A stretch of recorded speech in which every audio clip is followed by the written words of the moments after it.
Alrighty, as you can see in this video, I'm going to be going over my entire $5,000 plus sales frameworks. I'm going to be showing you how to get more paid in fulls. I'm going to be showing you things that are untalked about when it comes to closing calls. I'm not going to give you the basic Alex Hormozi closer framework or any other framework that you're seeing online on YouTube at the moment, because that stuff is all overdone. I'm going to be giving you some insights that hopefully you've never heard about before, meaning I'm going to be talking about some pre-call stuff, what you should be doing before the call to make the sales call go a lot better and get your close rate up. I'm going to be also talking about post-call. As soon as you get the close, what should you be doing next as far as the onboarding process on that call, and then everything else in between that is going to be unique, that things that you haven't heard about before when it comes to approaching your sales call. So without further ado, let's get started. So the pre-call framework, this is obviously before the call, and we want a couple things to happen before we actually hop on the call. If you're a coach and you're selling a high ticket item, you want marketing to do 80% of your sales. Now, I'm not going to be going into content and all that, but you want a couple systems before the call to make the sale go a whole lot easier, because we want to have a love triangle, I like to call it. We want sales, marketing, and we want to add systems to this that make it fall in love. That's how you get the sale. So to do this, there's a couple ladders that we need to walk our prospect up. Right? This is when they book a call. They can book a call, and we need these ladders to be raised, or we need them to walk up these ladders. Number one is the awareness ladder. Number two is the trust XP ladder. And then number three is the authority XP ladder. Let's dissect the reason why we even have a sales call in the first place. One is to find out more about the product. Number two is to see if you're a trustworthy person. And then arguably, these are obviously the most important ones. The third one could be authority and expertise, and really just making sure that this product that you're going to be presenting is actually meant for them. It's going to solve their solutions. I'll put that as well. We'll actually do 4 here. So the reason why somebody is hopping on a sales call is to figure out all of these things. Now, if we can do this before the sales call becomes so much easier. This is how you get an 80% close rate, not from a skills perspective, but just from a pure marketing perspective that aligns with your sales process. So we want pre-call systems in place. And typically what this looks like is, number one, assets. These assets are all designed to raise the awareness. If we look at the awareness pyramid here, at the bottom, we technically have, unaware. I'm not going to go through the whole thing, but at the top we have most aware. And these people who are most aware understand your offer. They trust you. They see you as the authority, as I was saying before, and they know that the offer is for them. So we have assets specifically designed to do this, to bring them through this process, to make them most aware. Number two is obviously testimonials. We want to send as many testimonials as we can before the sales call to, once again, raise that trust XP, walk the prospect up that ladder. Number three, what we like to do as well is tailored assets. So these are specific assets that feel a little bit more secretive. Oops, I didn't mean to hit the mic, but I feel a little more secretive that we send to individuals on their number one bottleneck that they're experiencing. So as soon as they book the call, we have a form that they fill out that will uncover the biggest bottleneck. And then we send them some assets that are inside our program that will, it will show them what's inside our program. It will help them solve their biggest bottleneck or what's possible.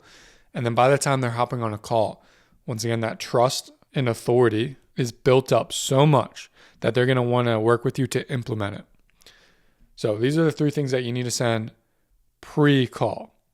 This will make sales and marketing fall in love with each other. So by the time they're even hopping on the call, they'll be at an 80% close rate. Now that's pre-call. Let's just go on and say, we don't even have these systems. I highly recommend setting this up. And if you want to see how they work, or you want us to set them up for you, just book a call. You'll see how it works. And then if you want to work with us, we'll show you how we set it up really, really quickly. But let's go to the pre-call ritual, or actually the skill side for the call to get the close. Let's say we don't even have this. How do we still maintain a 50% plus close rate just by skills and framework orientation that will, like I said, just get the deal closed for you. So pre-call ritual. This is something I don't think many people talk about before the call here. How important this is. The mindset and the ritual around that is absolutely crucial for closing the deal. Now, myself, I'm more introverted, so sales doesn't necessarily come to me naturally. Of course, I've sold hundreds of thousands of dollars, if not millions of dollars in deals at this point. But as an introvert, I wouldn't say I'm a pessimistic. I would say I'm a realist. And if you're an introvert yourself, being a realist can be difficult when it comes to sales calls, because you'll realize that typically you're going to get a 30% close rate. That's just the reality of it. That's the industry standard. So if you're going to the call knowing that this person is most likely not going to close, your whole call is going to be thrown off. You need to fully believe that the person will be closed. If you have a belief that that person's going to get closed, your mind is going to connect to your body, and it's also subconsciously going to create decisions, going to create a pathway to seeing that success. The way I like to explain it as well is, let's say I am thinking of red cars. All of a sudden, my mind makes a connection to my body, my eyes, and I start seeing red cars everywhere. It's because your mind and your body is goal orientated. Now, if you have the belief that you're not going to get the close, that's still a goal in your mind's perspective. So you're going to do things during that call that are going to align with that bad goal. So we want to make sure that we fully believe in this. We want the mind to be connected to the body and the subconscious to lay out the pathway for us. I'm going to be creating another video on this and why belief is so important to scaling to the next level, but that was just a brief kind of thing on it. So the mindset is absolutely crucial, and I've learned this from my mentor. And you can honestly tell the difference. Like if I go to a call and I know, and if I have my mind like, I don't think I'm going to get this closed, I don't think I'm going to do a sale, I won't. Like 100% of the time, I will not get the sale. But I believe, if I fully believe I'm going to get the sale, it happens. So you need belief. And the best way to get belief in that you're going to 100% close the person is having a pre-call ritual. I'm going to share with you my pre-call ritual. You can take some aspects of it, but everybody's pre-call ritual is going to be different. And the purpose of the pre-call ritual is to put you in the right mindset to close. All right, so here's mine. First thing I'm doing is checkout link. I'm going to pull this up on my computer. Pulling that up because I know I'm going to get the sales. I'm going to be sending them that checkout link. So it's automatically on my computer. Second thing I'm doing is pulling up my sales script. I think everybody should just do this. This is going to keep me aligned, not necessarily like I'm following my sales script to a T, but having it up there gives me comfort in the fact that if things get a little off script, I can always refer back to it and bring somebody through that sales process.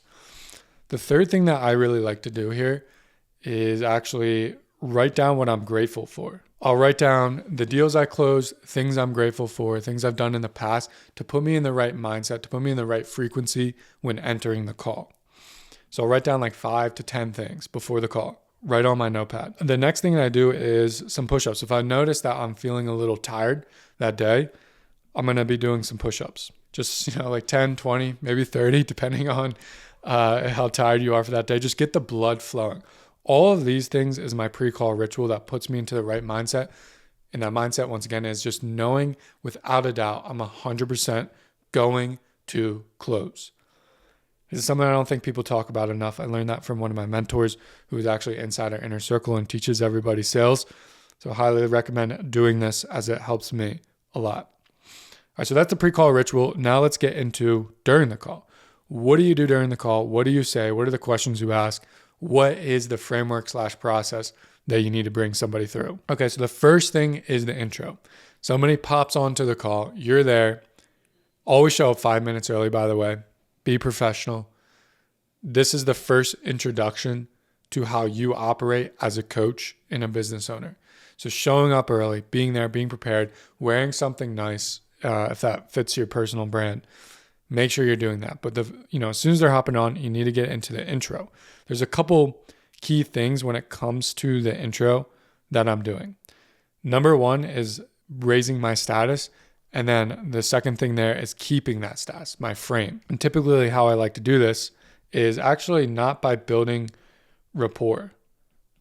I don't necessarily believe in rapport, especially if you are the coach taking the call. We don't need to go into, hey, how's your day? Where you're from? Sometimes that will come naturally in the call as soon as the person hops on. But I want to be raising my status right off the bat. So the first thing I'm saying is, if this is B2B, you want to keep it professional. If it's B2C, you can actually build a little bit more rapport here and like ask, how's your day going? Where are you from? All that stuff. But take the status and frame into the B2C framework. But for me, typically what I am doing is immediately asking them, how's business? Anything new? It's just a great way to start the conversation. It's not necessarily raising status yet, but it starts the conversation. They're typically going to reply like, how's things going your end? And you're going to say it's going, it was a busy day. And be honest, like today was a busy day. I was onboarding a bunch of people, raising that status, busy day. Then from there, you're going to set the frame of the call. And during the time that you're setting the frame, you're going to be also raising your status. So typically, I like to say to people, hey, we only got a certain amount of time on the calendar. I've helped out hundreds of people in my particular space. I like to bring them through this process just to make sure, we can help you out. I'm going to understand a little bit about you, the business. If everything aligns, I'm going to present the game plan, how we can help you out. That's number 4, doing that. Notice within there, I'm saying how I've helped out some people, raising that status, setting the tone of the call. Hey, I'm the one who's going to take initiative. I'm going to be driving the direction of this call, be asking you questions. I'm bringing you through this process that I do for hundreds of other people. And then the next thing that you want to do is sell the exit. It's important to make the person lower their guard. Otherwise, if they're like, oh my God, this is a sales call, this person's going to try to sell me. That's not necessarily a bad thing. We want the person to be actively looking to be sold. That's a whole nother story when it comes to marketing. I could talk about that, but we want the person to relax a little bit, because otherwise if their guard is raised, we're not going to get the answers that we want when asking them questions. They're going to be really standoffish. They're not going to provide us any firepower for when we present. So to sell the exit, the first thing that I'm saying after I did like we're going to bring you through this process, I'm going, hey, if things don't align, that's totally cool. I'm really well connected in this space. I know a bunch of people. And if I think you're a better fit for somebody else, I have no problem recommending them to you or connecting you guys together. Something like that immediately gets them to relax. If you're a fitness coach, you can say something like, I know all these other fitness coaches in the space. If I figure out that you have a particular issue that I think other fitness coach would be better in helping you out with, I have no problem recommending them to you and connecting you guys together. That sells the exit. They feel like they have a way out of the call, and it allows them to relax. Selling the exit is a really powerful thing, especially when it also comes to objection handling and during the qualifying process. But that is the intro, essentially. We're doing this right here. From there, immediately we're going to go into question 1. Question 1. Typically, the way that most people are doing this is by saying, curious, what got you interested? I don't like this question. I don't think it's really valuable, because what I notice on sales calls is the person just starts to talk about, I was watching some of your content. I really resonated with it. It doesn't really reveal much, right? It's not a question where you're going deep. So question 1, we need to go as deep as possible. If your sales calls are running a little bit long, right, past 45 minutes, if it goes longer than that, it means you're not going deep enough, fast enough. So we want to go deep right off the bat.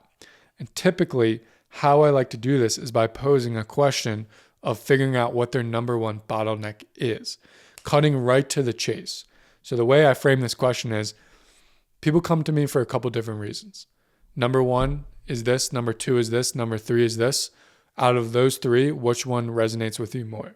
So those three things that you need to figure out is the bottlenecks that let's say you're a fitness coach. It's going to be the bottlenecks that your prospects are facing, the biggest bottlenecks or even the biggest objections.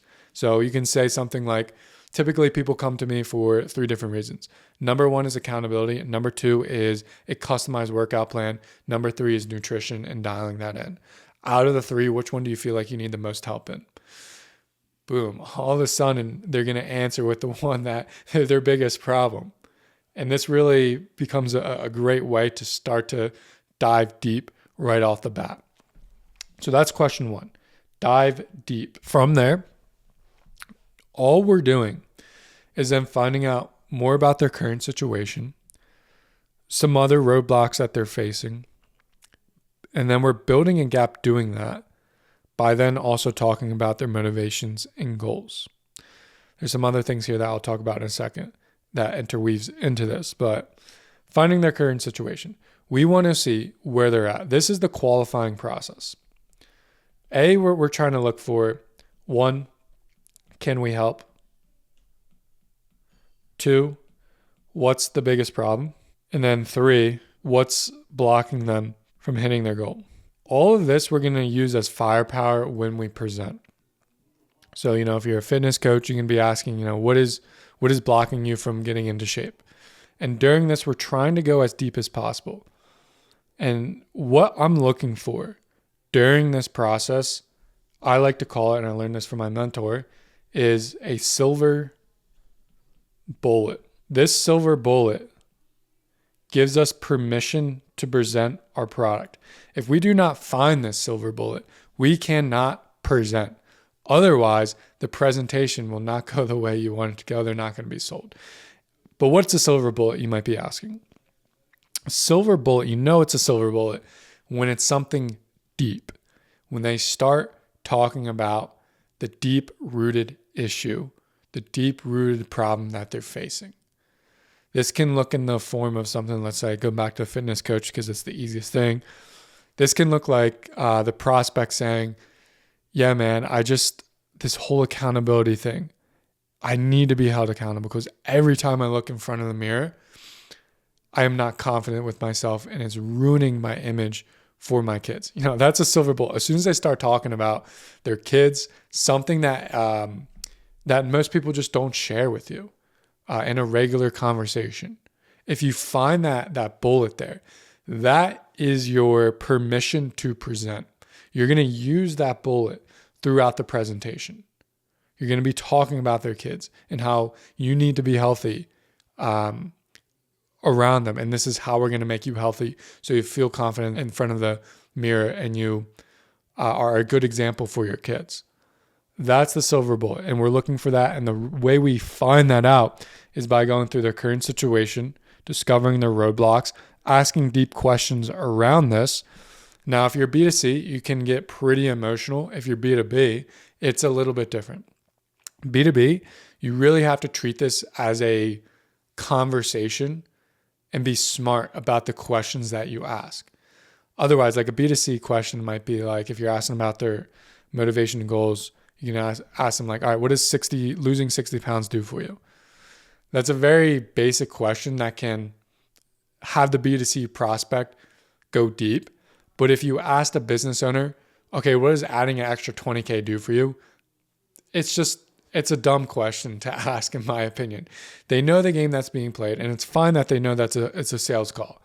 But if you ask basic questions like that, it's really going to raise their guard because like this guy is just really, really going to try to sell me. He's bringing me through the regular process. They just want to have a conversation with you. But the smart person has the conversation and still utilizes these types of questions. So a quick example of this, instead of saying, what does the 20K get for you? You're going to ask like, oh, by the way, 20K, I know that's your goal. What's the business plan with that? Is that 20K to reinvest back into the business or like, what's that? What's the why 20K, right? It feels a little bit more conversational. That's not the best example, but you got to get into the flow of the conversation there. You want to be going deep and asking them why they're not achieving this? What's their main roadblockers? What problems is that causing for them? And then, right there, you're building the gap. So you're highlighting in marketing terms their current situation, and you're just lengthening this gap to the results. There's a palm tree here. To the results that they want. So you're going to be like, you're 60 pounds overweight. Have you tried this, and this? They're going to be like, no. I'm experiencing this problem. And you start to realize like, oh, wow, I am far from achieving my results and I need to have help with this. Just making them realize that. So that's the gap. And the thing with this as well, you might have these preset questions that you're going to ask. If you stick to, and you want to do this in the beginning if you're just starting out, but if you really stick to like keeping the sales framework as linear as possible, it's not going to go down well. Once again, you want to treat it like a conversation. So you're going to have to loop in this stuff. Like a conversation, you might be talking about the goals first. It just might naturally come up. Or you might be talking about the roadblocks first. And you're going to keep on looping around until you find this silver bullet that's going to allow you to present. Okay, this is important. I'm going to talk about the presentation in a second. But one more thing I want to highlight is objection handling questions. You hear people talk about this all the time when it comes to like, hey, if you're getting objections, it means you're not doing the qualifying process right. I never really understood this. And it took me a little bit to figure out, a couple sales calls, and then really working with my mentor and discovering what this is. So I'm going to lay it out to you in the way I figured it out. Maybe it was just me being dumb and not connecting the dots, but when it comes to objection handling questions, it really means this. Let's say one of the objections that you're getting is I'm shopping around objection. You notice this from previous calls that you're having, that a lot of people go, hey, I'm just shopping around. Like you present the price and they go, okay, let me think about it. I'm just shopping around. I need to look into other people. So a question that you might ask around this is, oh, by the way, have you looked into, getting help from anybody else, from someone else? This starts to reveal the question or the objection, excuse me. They're going to say, yes, I've been looking into so, da. Obviously, they didn't end up going with somebody, or they might be like, hey, I have like other book calls to figure out which coach is best for me. From there, question 2, you're going to ask them, well, what's important when it comes to making a decision about the coach to go with? All right. As soon as they highlight the important thing and why they're going to make a decision in going with a specific coach, you are then going to take this answer and tailor it towards your presentation. So let's say testimonials, like getting results for somebody, is the most important thing when it comes to the person making a decision. Does this coach have a lot of results? Well, in the presentation, you're going to be mentioning all of the people that you worked for. Or let's say the accountability, making sure there's this accountability system set up is really important because this person lacks in accountability. Well, during the presentation, you're going to talk 100% about the accountability systems that you have set in place. Get what I'm doing? Another really good one is if you're getting a lot of the I'll think about it objections, or hey, I want to take some time to think about this, or I want to, hop onto this in another month or so. I'll be ready then. If you get a lot of that, a question that you can ask around that is saying, curious, man, you're on the call with me right now. Why is now? Obviously, you're looking to, get some help. Why is now the right time for you? They can then reveal, obviously, why it is the right time for them. And then, you can use that as firepower if they ever give that objection, like, hey, I just want to, start this at the end of the month or something like that. You can be like, well, you said it was the right time. Is it not? And you don't necessarily want to press them about that, but you want to begin to reveal these things within this qualifying process. So why is it now the right time to get started for you? They might say something like, I'm not sure if actually now is the right time. I might want to wait till the end of the month. Then you can dive deep into that. You can uncover the problem that they're facing there. Okay, well, why the end of the month? Like, what's the difference between now and end of month as far as getting started? And then you can see, maybe it's like they don't have the money for it. And then it becomes a money objection that you uncover within the qualifying process. Another one that's really simple is it's too expensive. All right, this is a really blatant, obvious one, but the last example I want to give you is just saying something like, if you don't know if your prospect is totally qualified, you don't know they have the money, you can say to them something like, obviously this does require money to get you started here and get the results that you wanted. Say this was absolutely the thing that you needed and you knew it was going to get you the results that you want. Do you have money set aside to invest into something like this, whether it's me or not? That is a good question, is just to, do a check if they have money. But you should be doing that actually before the call. But if you're totally unsure, you can bring that up. And if you're getting a lot of like money objections, it might be worth bringing that up. Okay, so that is objection handling questions. You want to figure out what are the main 5 to 7 objections. If there is even that much, typically it's around like 3 to 5. You want to figure out those main objections and then find questions to ask about them during the qualifying process. So now we're getting into the closing framework. We went through all this. We asked objection handling questions during our qualifying process. We found a silver bullet. Before we actually start presenting our product and how we can help them, we want to actually get permission to present. The reason why we want to get permission to present is because I just noticed, when you just immediately start rolling into your offer, the person becomes disengaged. This is when they go on their phone because you're going to be rattling off a lot, all that stuff. But if you get permission from them, they're going to be more engaged into listening to what you have to say. And when we ask for the permission here, we want to do a couple of things. Number one is having a small story. This small story, we want to raise status. So I go, how much do you know about me? And they go, I watched some YouTube videos and all that stuff. And I go, that's good. Let me just give you a little bit more about me so you know what we're doing here.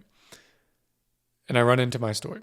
I used to do this for this person. I've helped out these people, raising that status, who I helped out with, putting in some testimonials in there, bringing them through the story. And I go, throughout my whole entire experience here and being 5 years online, helping out info sellers and coaches, there are 3 reasons of why these people are successful with scaling their coaching program and why they're not. Your fitness coaching can be like, these are the 3 reasons these are the 3 key elements to getting somebody to lose 30 pounds in the most efficient, timely manner.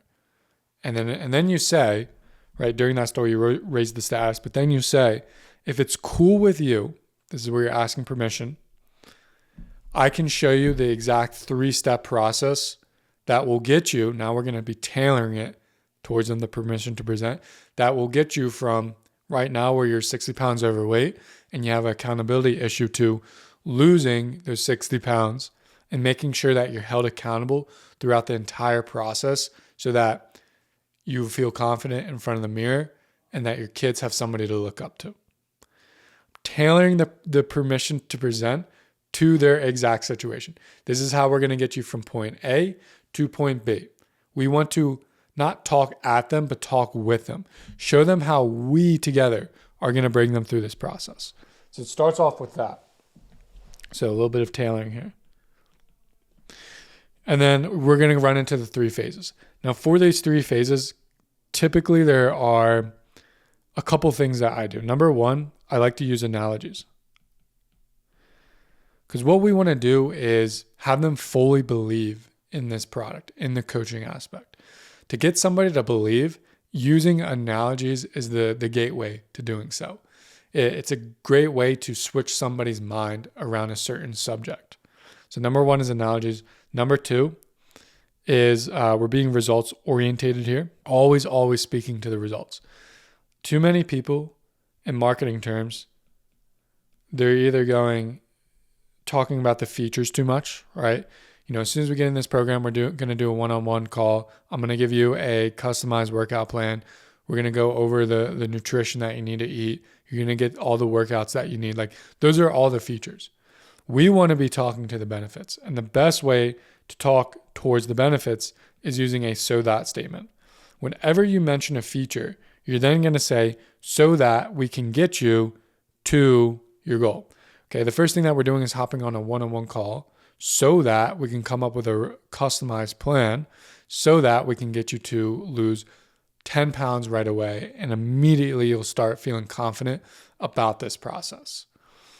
So that statements are really important, and we're always speaking to the benefit here. We're bringing it to the benefit. So keeping it results orientated through each phase that we're presenting. And of course, tailoring it towards the specific silver bullet and anything else they might have said during the qualifying process. The best way this was explained to me, once again, by my mentor here is, I'm very marketing orientated. And for some reason, there's marketers and there's salespeople. If you're a marketer and you can figure out how to do sales, you're God tier, basically. If you're a salesperson, you can figure out how to do marketing, you're also God tier. For some reason, these things always don't fall in love. The salesperson's mindset is a little bit different from the marketer's mindset. But if you can get this to fall in love like we do in the beginning with systems, you're chilling. But if you can get this to fall in love while you're also on the call, you're doing even better. And the best way we do this is by tailoring it. And the perspective I use is taking everything that they say to me during the call process, the qualifying process, and having the lens that I'm going to come up with the most accurate, targeted ad or email that I'm sending to this direct person that's going to make them purchase. And if you were going to do that, you're going to use all their biggest pain points and speak directly towards them. That is what we want to do during the 3 phases. So let's say you're running ads for people and their biggest hurdle was not having a dialed in marketing message. You're getting a ton of unqualified people coming through ads. Well, you're going to bring them through the process and really explain how you're going to get qualifying people to come in. So you're going to be like, step 1, the first thing that we're going to do is rework your offer. The offer is so important because it dictates your marketing message. Right now, your marketing message might not be the best because you're getting unqualified people. So we bring you through this entire process that's going to nail down the marketing message that once we comes time to making the creative and setting up the ad campaigns, it's all going to be dialed in. It's going to be bringing in the right people. That's just a quick version. So see what I'm doing there though? I'm using technically what they were saying to me during the qualifying process, tailoring my entire presentation to that single problem, 1 to 2 problems that they're experiencing. All right, so that's really important. Beliefs, I talked about that, using analogies to do so. And then one more thing that I want to enter in here is making it conversational. Every time I begin to present a phase, like if I'm a fitness coach, I'm going to be like, number 1 is a customized plan. Number 2 is nutrition. Number 3 is accountability. Every time I present one of those phases, I'm going to ask them a question. Let's say it's the accountability phase. Third thing we're doing is accountability for you. On a scale 1 to 10, when trying out a workout program past previous time, or, just you yourself, 10 being like you can be 100% accountable, you're going to get the work done, all that stuff. Number 1, you're going to be like, I have no accountability. I need somebody right there. Where are you at on that scale? Asking them a question to see where they're at and just to engage them into the presentation. So ask them questions throughout. And typically I like to do that as soon as I begin to present the phase. From there, if you did everything right, you're then going to present the price. This is pretty self-explanatory, but number 1, you're just going to be confident. You need to be able to say a high ticket price like you said it 1,000 times. You'll be like, all right, to get in this program, it's going to be $7,000. That's how confident you need to be. You need to act like you said it 100 times over. The other thing that we want to do is anchor. So when you're anchoring the price, it's really just to have somebody move in much quicker and help them decide. So typically how you want to anchor the price is by saying something like, typically to work with me, it normally costs $8,000. But if you move forward today on this call, it's only going to be $6,000. So I anchored with the high price, $8K. They hear that and go, oh my God, $8K. And then you move into the low price, $6K. They move forward. This makes it much easier for them. This, it becomes more digestible in a way, no matter what, no matter what the price is. If I'm selling a $100,000 thing, I can be like, typically it's $100,000 to get started, but if you move forward today on the call, it'll only be $90,000. It just makes it easier for someone to go in, okay? And what you can also do around this, and you have to ask yourself, is this legit? Don't do this if it's not legit. But I like to do the wait list. And the reason why I like to do this is because my team likes to take a step back and make sure that people are handled properly. So as soon as they pay, we do a lot of stuff on the back end, and we don't want to have somebody going right away and then them being lost. So we also have a typically of influx of people coming in. So we develop a little small wait list to give us time to prepare for the person coming on board. So we present the wait list to them. When we present the wait list, and only do this if it's legit, only do this if you are actually onboarding a lot of people. But when we present the wait list, right? This is me on the right here. I'm taking a step back. When I take a step back, kind of like jujitsu, it causes the person to take a step towards me. If I push up against them, it's going to cause them to push up against me. So we want this person to come towards us. And when we present the wait list, it begins to open them up to taking that first step towards us. And we go, would you like to get on the wait list? They'll be like, well, what's the wait list? And then you explain the wait list and they'll be like, okay, what's the price? And then that's when you present the price and anchor it. Typically, to get on this wait list, it's $8,000. But if you move forward today, only going to be $6,000. And then, of course, we're going to be shutting up. Normally, everyone knows this. You just shut up after you say the price. Whoever talks first loses. So wait till they talk. I don't care if you have to wait 10 minutes until somebody says something. You're going to wait that time. After that, you're going to go into objection handling. Now, if you did everything right here, including the pre-call framework and the systems around that, but if you did everything right here, you're not necessarily going to get any objections. Of course, life's life. Calls don't go perfectly all the time. Objections happen. So the best objection handling framework that I've learned is number one, you're going to acknowledge. Got it, man. Totally hear you that you want to think about it. Okay. You're going to agree with them. I agree, man. Take a week, take 2 years to think about it if you want. Agree? And then you're going to associate. Honestly, everyone else who's been inside their inner circle, and even including myself, whenever they're on sales calls, they like to take that step back, think about it. And that's the type of person that I'm looking for, who wants to think about it and really decide if they're going to put the work towards this program. So you're going to associate, and then you're going to ask. This stuff here really gets them to lower their guard. You're essentially selling the exit with this. You're agreeing. Hey, man, definitely think about it. Take 2 weeks, take a year. You're agreeing with them. So now they're starting to see the exit. It's going to lower their guard. And the point is, we're just trying to uncover the true objection if they're saying think about it. So from there, you can ask, okay, man, I know you want to think about it. I got to be doing my due diligence here. I want to make sure that you have all the information to make an educated decision. When it comes to thinking about it, is it the price or is it something that's inside the program? They might say it's the program, and then you can go back into presenting, right? Well, they might say like, I wasn't really unclear about this particular part. Then you present. If it was the price, then you just go into a price handling objection. You can find ways around that. Hey, if you want to split things up, we can. We have whatever. Like, I'm not going to dive deep into that, but that's essentially how we want to go about objection handling. Once again, you shouldn't be doing this if you theoretically did everything right in the qualifying process. Use this. I'm going to give you another quick example. Let's do shopping around one, because that comes up a lot. The person goes, yeah, man, I just want to think about it. I have some calls coming up. I'm just been trying to find the coach. That's important for me. You're going to go, got it, man. I totally agree. Like, you should definitely look into other people. I do that myself. It helps me make an educated decision for myself. So now I'm associating.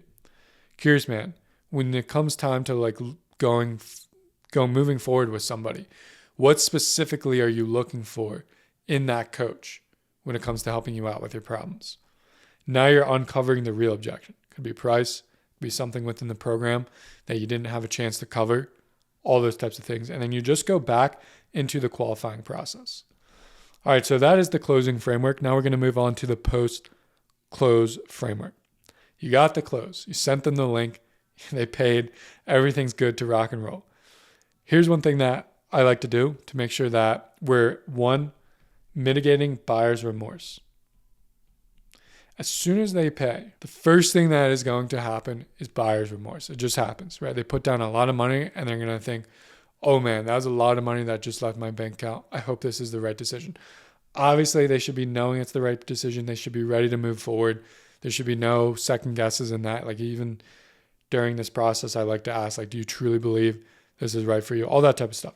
They should know it is, but to mitigate that buyer's remorse, one, we're going to congratulate them. Hey man, congratulations for joining. Super excited to get you started. We're going to give them assurance. I assure you, we're going to take care of you from here on out. There's going to be some couple of steps, but my team is dedicated to helping you out. This is what I do for a living. I developed out this entire thing. As long as you go through the process, you're going to hit the goals that you want. So giving them assurance, and then you're going to go into the onboarding steps. You're going to set up an onboarding call with them if that's your onboarding process, and I can have another video about that. But you're going to set up an onboarding call on that call with them so they know the next step. And then you're going to put them inside your community or whatever channel of communication. I'm going to put this. If it's WhatsApp, you're going to put them in that channel of communication. If it's community, a Slack community, you're going to put them in there so that they feel like they're being taken care of. And then you're going to give them next steps as well within that community. And then you're also going to do a post-call congratulations. So once they join the WhatsApp group or the community, you're going to send them a video and talk to them about the specific problems that they're facing and how you're going to help them. So if it was Brad, who we just sold into a fitness program, I'm going to record a video after I sold him in and hopped off the call. I can send it to him later that night. And I'm going to be like, yo, Brad, super excited to have you in here. I know you're experiencing this and this problem. The accountability is an issue as far as when it comes to losing weight. You don't have your nutrition dialed in. I just want to let you know, I'm excited to get you started. Get the accountability factor in there, making sure your nutrition's dialed in so that we're hitting the goals that you want to hit.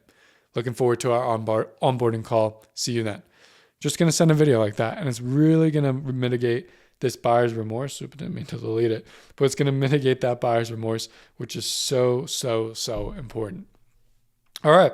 So this was the whole entire sales calls framework that I used. Hopefully I uncovered some new things for you.